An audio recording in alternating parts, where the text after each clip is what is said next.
I'll present now Time Shelter by Georgi Gospodinov, a Bulgarian writer. The book was translated into English by Angela Rodel. It was published in 2022 in English, and it was awarded the International Man Booker Prize in 2023.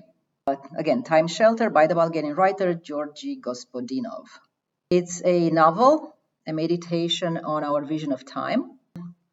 I would say that it's also a sort of a topical metaphor in which an eccentric man called Gostin opens a clinic of the past in which every floor represents a different decade of the 20th century. For example, the first floor represents the 40s, then I think the second is the 60s, and the 70s, etc. So this clinic is some kind of a metaphor.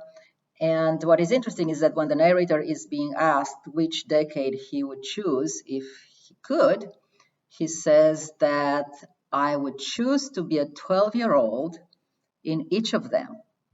So this answer makes me think that here we can interpret that our nostalgia for the past is a sort of a nostalgia for the past, the paradise lost of our childhood, pretty much like in Proust, for example, in Remembrance of Times Past. We have the same idea.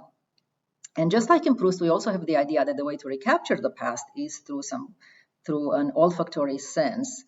In Proust, we have the Madeleine, which is that little cake that brings, through its taste, brings back the past. In Gospodinov, we have the smell of freshly ground coffee. And by the way, the smell is plays a very important role in this book. The author also talks about, let's see if I can find it. It talks about that favorite most Bulgarian of scent, and I quote, "If I am patriotic about anything, it would be about that scent, roasted peppers at dusk," unquote. So I should add as a parenthesis that the scent is also very popular in my country of birth, Romania, although there probably the scent that would win the popularity contest is that of roasted eggplant. So if we were to talk about a way in which the identity of the narrator and respectively of the author comes through in this novel, is mostly through scent, just like in Proust, and I think that's not it's not simply a coincidence. Now, to come back to Time Shelter, eventually other people start to do other kind of experiments. So the experiment of the clinic of the past seems to be to expand even outside of the clinic. And for example, there are museums and ethnographic villages that appear in which people like school children can go and take trips into the past. And then even other types of experiments of living into the future appear. For example, Gospodinov describes people on the street, people that walk with little TV sets inside their palms, and they keep staring at these TV sets without looking up. So obviously this is a sort of a metaphor for the smartphones with which we now live, obviously. And speaking of which, I want to open another parenthesis. This reminds me of a piece written by the American poet W.S. Merwin, who died some time ago, probably around 2010, I think. A very good poet, W.S. Merwin, who has probably the most visionary piece I've ever read that anticipate the appearance of smartphones. And that it is a short story called The Remembering Machines of Tomorrow, published in a book called The Miner's Pale Children, published in 1968. It's truly an extraordinary visionary piece. And I highly recommend Merwin and this particular book. So now to come back to Time Shelter. I would say that this book, which is obviously a novel, is written very much like a sort of like a book of cultural critique, very much in the tradition, I would say, or in the style of the Croatian writer Dubravka Ugresic, who died a few years ago.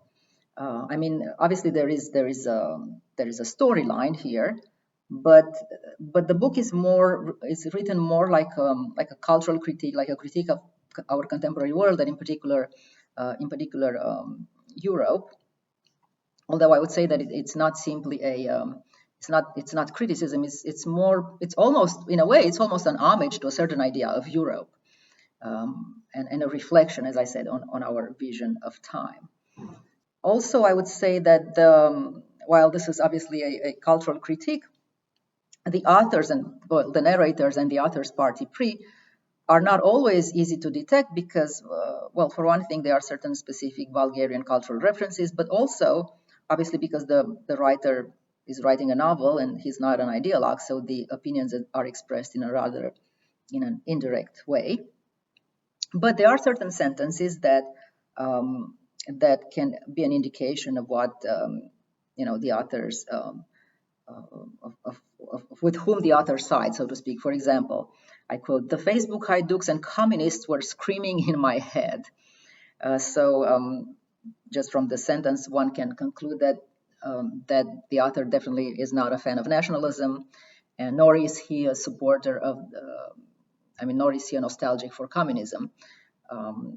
And I would say that these two types, the nationalism and communism, are the two constants that are present in the Balkans, both in Bulgaria and in Romania.